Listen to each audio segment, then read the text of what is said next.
नमस्कार, daily post Punjab Haryana Himachal देख रहे हैं आप। मैं हूं गौतम ठाकुर। कार्यक्रम हरियाणा पोस्ट में आपका स्वागत है।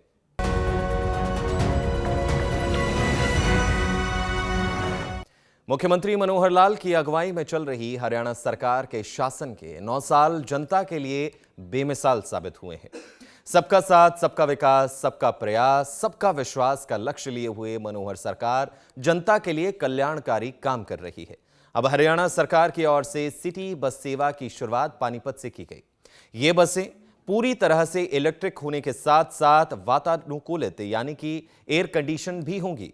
और खास बात यह है कि 1 हफ्ते तक आप इसमें मुफ्त सफर कर सकते हैं। इस बात को मुख्यमंत्री ने अपने संबोधन के दौरान कहा और क्या कुछ खास रहा, देखिए इस रिपोर्ट में। हमारा सीएम मनोहर लाल करातन हरियाणे में कमाल के चमक्या चम चम हरियाणा। प्रदूषण को कम करने की कवायद, लोगों के सफर को आरामदायक बनाने की कोशिश। पानीपत से शुरू हुई इलेक्ट्रिक बस सेवा। मुख्यमंत्री मनोहर लाल ने बस सेवा का किया शुभारंभ। पहले 7 दिनों तक सफर करें बिल्कुल मुफ्त। हरियाणा सरकार जनता को लाभ पहुंचाने के लिए तरह तरह की योजनाएं चला उसे राहत प्रदान कर रही है। अब मुसाफिरों के सफर को आसान बनाने के साथ साथ प्रदूषण को कम करने की दिशा में एक कदम आगे बढ़ाते हुए हरियाणा सरकार ने 9 जिलों के लिए इलेक्ट्रिक बस सेवा चलाने पर पूरा ध्यान केंद्रित कर दिया है। और इसी कड़ी के तहत मुख्यमंत्री मनोहर लाल पानीपत पहुंचे, जहां बस स्टैंड पर आयोजित कार्यक्रम में शिरकत करने के साथ ही उन्होंने विधिवत ढंग से पूजा अर्चना करते हुए सिटी बस सेवा का शुभारंभ करने के साथ ही बस में बैठकर सफर का आनंद भी लिया और अपनी प्रतिक्रिया भी जाहिर की। कोई इसमें हिचकोला नहीं लग रहा। कितना मुझे लगता है कितने शॉक ऑब्जर्वर भी कितने अच्छे होंगे। इस प्रकार से तो हमारी कार में भी कभी कोई झटका लग जाता है, लेकिन इसमें एक भी झटका लग नहीं रहा है। ई बस का जो आनंद आ रहा है, मैं निश्चित रूप से इसके लिए हमारे जो रोडवेज डिपार्टमेंट है, हमारी ये जो सेवा शुरू की गई है सिटी बस सर्विस, इनका बहुत बहुत आभार प्रकट करता हूँ, उनकी सराहना करता हूँ। और ये बस सेवा लोगों को भी इसी प्रकार का आनंद देगी और इसमें से बहुत सी लोगों की समस्याएं वो हल होंगी।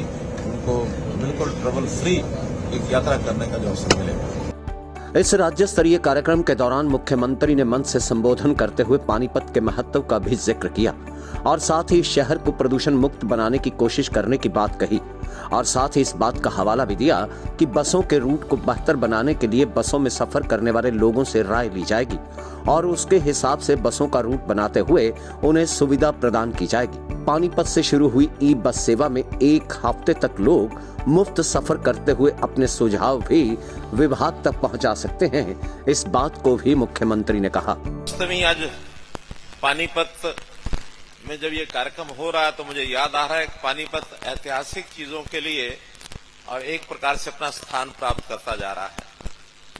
ऐतिहासिक लड़ाइयां पानीपत की प्रसिद्ध हैं, देश और दुनिया में लोग याद रखते हैं।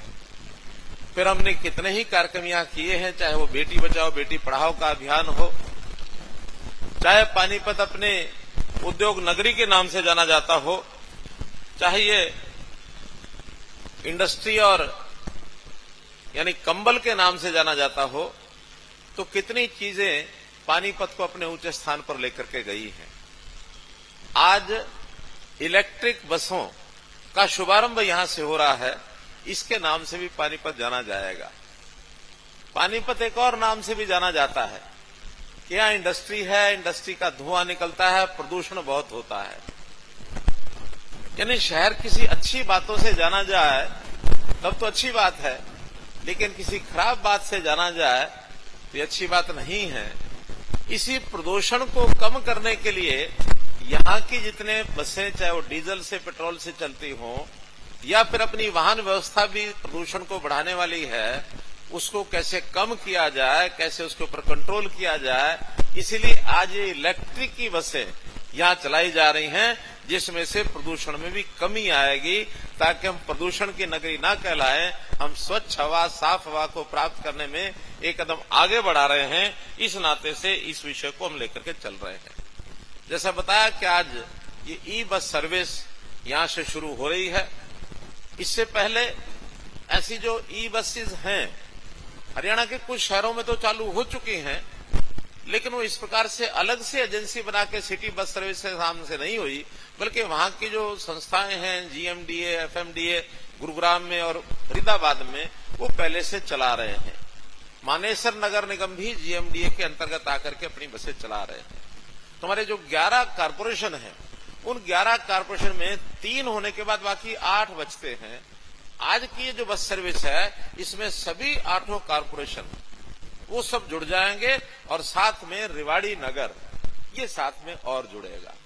यानी पंचकुला, यमुनानगर, अंबाला, करनाल, पानीपत, सोनीपत, रोहतक, हिसार, ये सब स्थान आज इस सिटी बस सर्विस का जुड़ेंगे, ताकि बड़े बड़े नगरों में ऐसी ई बसेज जब चलेंगी, लोगों को सुविधा होगी, तो उसके कारण से प्रदूषण की कमी होगी। और जो अपने निजी वाहन हैं उनको भी लोग छोड़ने का अभ्यास करें, ताकि सामूहिक व्यवस्था में यदि हम इस प्रकार की वाहन व्यवस्था को उपयोग करेंगे तो हम उन अपनी जो गाड़ियां हैं उनको छोड़ने में भी हमको सफलता मिलेगी। लोगों को अभ्यास लगे अपनी गाड़ी छोड़ दें, तो इसके लिए थोड़ा बहुत कई बार कुछ लुभावनी बातें भी करनी पड़ती हैं। तो एक सबसे पहले अपनी बात को पूरा करने से पहले एक बात अभी बता रहा हूं कि ये बसें जो जिस शहर से जब शुरू होगी, पहले 7 दिन ये बसें फ्री ऑफ कॉस्ट चलेंगी, कोई किराया नहीं लिया जाएगा, ताकि 7 दिन तक एक बार अभ्यास उनको सबको हो कि अपनी कार छोड़ दें, अपना स्कूटर छोड़ दें, इन बसों में चलें। अगर सुविधाजनक तरीके से बसें चलती हैं तो अभ्यास बना लें, और अगर कहीं कोई सुझाव उसमें आता है तो विभाग को सुझाव भी दें, ताकि उस सुझाव के हिसाब से विभाग अपने आप को तैयार कर ले। एक बात और मुझे विभाग के लोगों को कहना है, वो पहले हमारी बात नहीं हुई, आज खुले मंच से मैं कह रहा हूं कि आखिर ये इसका नाम है सिटी बस सर्विस। तो सिटी बस सर्विस में हमने अभी तो डिपार्टमेंट ने बैठ के, अधिकारियों ने बैठ के कुछ रूट तय कर लिए हैं, लेकिन उन रूट्स की आवश्यकता कहां है, कितनी है, तो ये शहर के लोगों को ही पता होता है, विभाग के लोगों को उतना ज्यादा पता नहीं होता है। और ये मेरा अनुभव गुरुग्राम का है कि जब उन्होंने अपने ढंग से बसें चला दी तो बसें बहुत घाटे में चलने लगी, और हमने कहा कि जिन सवारियों से पूछो जिनको बसों को लेके जाना है, जहां रूट बनाने हैं, जैसे ही वो रूट उनके द्वारा पूछे गए तो 1 महीने के अंदर अंदर जो रेवेन्यू पहले आ रहा था उससे 3 गुना रेवेन्यू बढ़ गया, घाटा कम हो गया। आज भी घाटे में है, लेकिन सवारी बताएगी कि मुझे कहां से कहां तक बस चाहिए। इसलिए चाहे कोई एक एप्लीकेशन बनाए, पोर्टल बनाए डिपार्टमेंट की ओर से, और शहर से पूछें कि बस कहां से कहां चाहिए। लोगों की डिमांड जब आएगी, रूट्स कुछ परिवर्तन करेंगे, या जो नई बसें आएंगी उन नई बसेज में उनके साथ जोड़ करके और उन इलाकों में भी सर्विस दी जा सकती है। सिवा के लोगों को बहुत बहुत बधाई कि इस जमीन के ऊपर ये जो बस अड्डा है जो हम देख रहे हैं, इसका शिलान्यास भी मैंने किया था, और पिछले 18 जुलाई 2023 को इसका उद्घाटन भी किया था। और आज मुझे ही अवसर मिला है कि यहां से बसें चलाने के लिए भी मैं आपके बीच में आया हूं। मुझे भी इस बात की खुशी है। 2014 से जब से मुख्यमंत्री मनोहर लाल की अगुवाई वाली हरियाणा सरकार सत्ता में काबिज हुई है, तब से 34 शहरों के बस अड्डों की कायाकल्प करते हुए उनकी नुहार बदल कर रख दी गई है।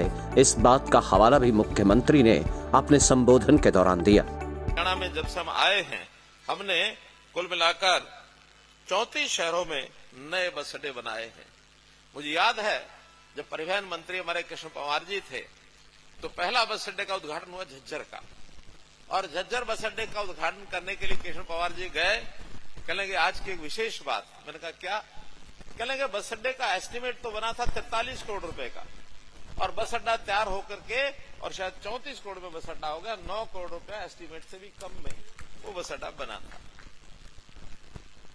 इसमें से एक और बात ध्यान करा रहा हूं आपको कि जो पिछली सरकारों के समय एस्टीमेट बनाने में, बिल्डिंग बनाने में, पेमेंट करने में, ये जो करप्शन का एक विषय चलता था, हमने पहले दिन से उसको रोकना शुरू किया। 3 C's इसको एलिमिनेट कर देंगे, चाहे वो करप्शन हो, क्राइम हो, कास्ट बेस्ड पॉलिटिक्स हो। और वैसे तो इन 3 सी की जननी भी एक चौथी सी है, उसको भी समाप्त करना है हमको, और वो है, हालांकि सरकारी कार्यक्रम है, मुझे इस प्रकार की बात नहीं बोलनी चाहिए, लेकिन संकेत मैं कर रहा हूं कि चौथी सी भी हम समाप्त करेंगे। मित्रों, हमने इन 9 सालों में जो कुछ किया है उसके बारे में आप सब जानते हैं। जैसा मैंने कहा कि ये हमने चाहे बस अड्डे हैं, चाहे बसें चलाने की बात कही है, और चाहे पर्यावरण प्रदूषण करने के नाते से सिटी बस सर्विस की बात मैंने की है। हम हरियाणा के अंदर किस प्रकार से यात्रा सुगम हो, कैसे हमारा इंफ्रास्ट्रक्चर ये बढ़े, इसके लिए भी लगातार हम काम कर रहे हैं कि इसके अंदर पर्यावरण को ठीक करने के लिए चाहे वो डीजल पेट्रोल की खपत तो कम होगी ही, साथ में इन बसों को एसी बनाया गया है, एयर कंडीशन बसों से भी लोगों को सुविधा होगी बैठने में, चलने में, गर्मी के अंदर भी उसका पूरा लाभ अपना उठा सकेंगे। और इसमें हमने रोजगार के नाते से एचकेआर से युवकों को लिया है। ड्राइवर कंडक्टर की भर्ती लगातार हम रोडवे कर रहे हैं। पिछले 9 साल के अंदर हमने 3,500 नए ड्राइवर कंडक्टर भर्ती किए हैं, और जहां तक एचकेआर का विषय है 1500 लोग उसमें ही भर्ती किए हैं। 5,000 लोगों की भर्ती ये रोडवेज के अंदर नई भर्ती हुई है, और नए जो बेड़े में बसें डाली गई हैं। आज के दिन हरियाणा जब से बना है, एवर हाईएस्ट बसों का फ्लीट ये हरियाणा रोडवेज का है, एवर हाईएस्ट 4,651 बसें रोडवेज की अपनी बसें हैं।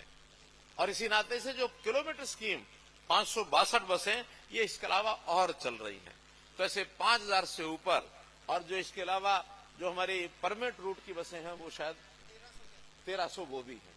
तो आज हरियाणा का इतना बड़ा फ्लीट छोटे प्रदेश को देखते हुए, ये देश में बाकी प्रांत भी रोडवेज अपनी चलाते हैं, लेकिन सब में प्रथम स्थान मैं कहना चाहूंगा कि हरियाणा रोड को मिला हुआ है। आज अगर 4 डिपोज की बसें, 4 प्रांतों की बसें कहीं दिल्ली बस अड्डे से चलती हैं एक ही रूट के ऊपर, तो सबसे पहले जो यात्री की प्राथमिकता होती है कि हरियाणा रोड्स की बस है उसके अंदर बैठना चाहिए। हरियाणा रोड्स की बसें न केवल अपने प्रदेश में बल्कि दूसरे प्रांतों में भी चलती हैं लगातार। और एक जानकारी आपके लिए कि प्रतिदिन हमारी हरियाणा रोड्स की बसों में 11 लाख यात्री ये ट्रेवल करते हैं। 11 लाख यात्री प्रतिदिन ट्रेवल करते हैं, और अगर उसके वो भी प्रतिदिन का 11 लाख किलोमीटर बनता है। 11 लाख किलोमीटर में 11 लाख सवारियां ये ट्रेवल करती हैं, अर्थात एक बस में अगर 50 सवारियां आती हैं तो 50 सवारियां यानी 50 किलोमीटर तक 50 सवारियां चलती हैं। तो इसके अंदर सवारियों को सुविधा है। इस नाते से बहुत श्रेणियों को हमने मुफ्त में भी यानी यात्रा करने का एक मौका दिया हुआ है। आज के ये 7 दिन का तो एक टेम्परेरी फेज इसलिए है कि लोगों को जैसे चाय पीने की आदत पहले लगाई गई थी, मुफ्त चाय पिलाते थे, बाद में चाय का 20 रुपए कप हो गया आज। ऐसे ही इस यात्रा में आदत लगे सबको, तो फिर हिसाब किताब तो हमारे नवदीप जी कर लेंगे कि कितना किराया लेना है। और कोई बहुत ज्यादा सिटी को देखते हुए जितना खर्चा अपनी गाड़ी पर आता उसके मुकाबले में तो शायद क्या रखा है 10 रुपया 15 रुपया, हमने जो कुछ रेट रखे हैं 10 रुपए मिनिमम 10 रुपया है, फिर 15 रुपया 20 रुपया 25 रुपया, यानी हर किलोमीटर के हिसाब से, यानी ज्यादा ज्यादा 28 से 30 किलोमीटर, क्योंकि शहर के अंदर इससे ज्यादा नहीं होगा तो वो 50 रुपया मैक्सिमम, 10 से लेकर 50 रुपए तक दूर की सवारियां जो है वो उसको लेंगे। चालन के लिए अगर मैन पावर के साथ साथ सबसे बड़ी आवश्यकता होती है अच्छी सड़कों की, तो हमने निरंतर सड़कों पर भी, ये ठीक है कोविड के दिनों में थोड़ा कठिनाई आई थी, सड़कें हमारी जितनी गति से मरम्मत होनी चाहिए थी नहीं हो पाई थी, लेकिन अब कोविड के बाद हर क्षेत्र की जो पुरानी सड़कें हैं उसकी मरम्मत और नई सड़कें बनाने का काम, यानी अगर मैं आंकड़ों के हिसाब से बताता हूं तो पिछले 9 साल में हमने 33,000 किलोमीटर सड़कों का सुधार किया, जिस पर 20,000 करोड़ रुपया लगा है, और ऐसे ही 7,000 किलोमीटर नई सड़कें बनाई है जिस पर 4,000 करोड़ रुपया लगा है। अब आगे से हमने तय किया है कि नई सड़कों की आवश्यकता बहुत अधिक हरियाणा में उतनी नहीं रही, जितनी पुरानी सड़कें हैं उनको मेंटेन रखना ये बहुत जरूरी है। तो हमारे बजट का पहला काम होगा जो सड़कें हैं उनको विस्तारीकरण करना, उनको चौड़ाकरण करना, उनको मजबूतीकरण करना, उसकी मुरम्मत करना, ये बहुत आवश्यक है। और हमारे यहाँ हरियाणा में तो नेशनल हाईवेज इतने ज्यादा हो गए हैं कृपा है केंद्र सरकार की। हमारे नितिन गडकरी से जब हम मांगते हैं कि हमको ये एक सड़क चाहिए तो उनका कि ठीक है मंजूर कर दी, और उस पर भी 50,000 करोड़ रुपए से ज्यादा केंद्र सरकार की जो हमारी नेशनल हाईवेज है इसके ऊपर लागू हुआ है। पिछले दिनों में हमने एक मांग रखी कि पानीपत से और डबवाली की तरफ कोई हाईवे जो एक्सप्रेस हाईवे नहीं है, उन्होंने तुरंत माना कि पानीपत से डबवाली एक एक्सप्रेस हाईवे ये बनाया जाएगा। तो इस प्रकार से हमारा ईस्ट नॉर्थ साउथ तो है, लेकिन ईस्ट वेस्ट का एक मार्ग नॉर्थ से यानी ईस्ट से पानीपत और वेस्ट में डबवाली, इसको कनेक्ट करते हुए एक नेशनल हाईवे बने, ये भी मंजूर हो चुका है। हरियाणा ऑर्बिटल रेल कॉरिडोर का निर्माण भी हरियाणा में होने जा रहा है और इसके साथ ही हरियाणा की जमीन पर उसका अपना पहला एयरपोर्ट हिसार में तैयार होगा और इन सब चीजों का फायदा हरियाणा प्रदेश को निश्चित तौर पर पहुंचने वाला है। इस बात को भी मुख्यमंत्री ने अपने संबोधन के दौरान कहा। केएमपी जो रोड बनाया गया है, दिल्ली से बाहर हम यानी दिल्ली पार न करनी पड़े, केएमपी रोड का कितनी उपयोगिता हुई है। अब इसके साथ साथ एक हरियाणा ऑर्बिटल रेल कॉरिडोर जो उसी के साथ साथ यानी कुंडली से लेकर के और पानीपत तक उसके साथ बनेगी, मंजूर हो गई है, जमीन उसकी ले ली गई है, उस पर काम अब जमीन का काम शुरू हो चुका है। तो इसका भी एक बहुत बड़ा उपयोग ये हमको होने वाला है। रोहतक से हांसी की रेलवे लाइन ये कंप्लीट हो गई है, जल्दी उद्घाटन हो जाएगा। और जब रोहतक से हांसी की एक फास्ट ट्रेन यानी हिसार तक भी वो जाएगी, और उसका बड़ा महत्व इसलिए है कि अब हिसार में एक इंटरनेशनल एयरपोर्ट, हरियाणा का पहला अपना एयरपोर्ट वो हिसार में बनने जा रहा है, क्योंकि 2 और एयरपोर्ट है जिसकी सुविधा हमको होती है, चाहे वो दिल्ली का है चाहे वो चंडीगढ़ का है, लेकिन देखा जाए तो वो अपने हरियाणा की टेरिटरी पर नहीं है। तो हरियाणा की टेरिटरी पर पहला अपना जो एयरपोर्ट महाराजा अग्रसेन एयरपोर्ट वो हिसार में बन रहा है, और उसको जोड़ने के लिए जो दिल्ली से लेकर के और हिसार वाली जो रेलवे लाइन है, फास्ट ट्रैक रेलवे लाइन, उसका अपना एक उपयोग होगा। ऐसे बहुत से शहरों में रेलवे लाइन, जब कई रेलवे लाइन या एक भी रेलवे लाइन होती है उसके साथ कई फाटक आ गए, तो रोहतक में पहला प्रयोग देश का हुआ एलिवेटेड रेलवे लाइन। 5 किलोमीटर की एलिवेटेड रेलवे लाइन, नीचे से 3-4 फाटक समाप्त हो गए और सड़कें रन थ्रू हो गई। यही प्रयोग अब किया है कुरुक्षेत्र में। कुरुक्षेत्र भी 4 या 5 फाटक जो लगते थे उन सब के ऊपर एलिवेटेड रेलवे लाइन हो गई है, नीचे शहर आपस में जुड़ गया है। तीसरा इसी प्रकार से कैथल में भी इस कार्यक्रम की योजना बन रही है। तो बड़े शहर जहां कई फाटक लगते हैं उन सबको यानी फाटक रहित करके और रोड को सीधा किया जाए। एलिवेटेड जो रोड है उसका भी किया है। तो मेरा कहना है कि हमने चाहे मेट्रो हो, चाहे एलिवेटेड रेल, इस प्रकार के रूट्स हो, चाहे RRTS है अथवा सड़कें हैं, एक्सप्रेसवेज हैं, नेशनल हाईवेज हैं, इन सबको ध्यान में रखते हुए हरियाणा एक प्रकार से उद्योग के लिए, इन्वेस्टर के लिए एक बेस्ट जिसको कहना चाहिए एक प्रेफर्ड स्टेट देश और दुनिया के इन्वेस्टर के लिए बन गया है। पहली पसंद हरियाणा, क्योंकि दिल्ली के निकट है, एयरपोर्ट की सुविधा है, और यहां हमने ईज ऑफ डूइंग बिजनेस के नाते इतनी सुविधाएं दी हैं इंडस्ट्रीज को, कभी कोई कठिनाई आती नहीं है। हमारे प्रमोद द्विज जी बैठे हैं, पानीपत से कई सुझाव हमारे पास आते रहे, ये कठिनाई है, ये कठिनाई है, ये कठिनाई है। हर सुझाव के ऊपर हमने संज्ञान लेते हुए नई नीति बना करके किस प्रकार से उद्योगपतियों को सुविधा दी जाए, उद्योग फले फूले और हमारे नौजवानों को रोजगार मिले। तो इस नाते से हरियाणा हर दृष्टि से, चाहे उद्योग के नाते, हमारी आर्थिक स्थिति भी इस उद्योग के नाते से बहुत अच्छी बनी है, बहुत अच्छी बढ़ी है। अगर मैं जीएसटी का कलेक्शन की बात कहूं, Haryana is the highest GST collector state. Per capita GST हमारे यहाँ 34,000 रुपया है, 34,000 रुपया।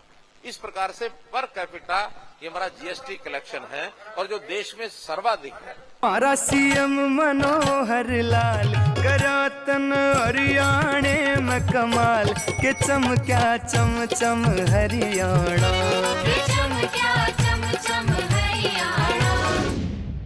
फिलहाल आज के कार्यक्रम हरियाणा पोस्ट में इतना ही। मुझे यानी गौतम ठाकुर को दीजिए इजाजत और देखते रहिए डेली पोस्ट पंजाब, हरियाणा, हिमाचल।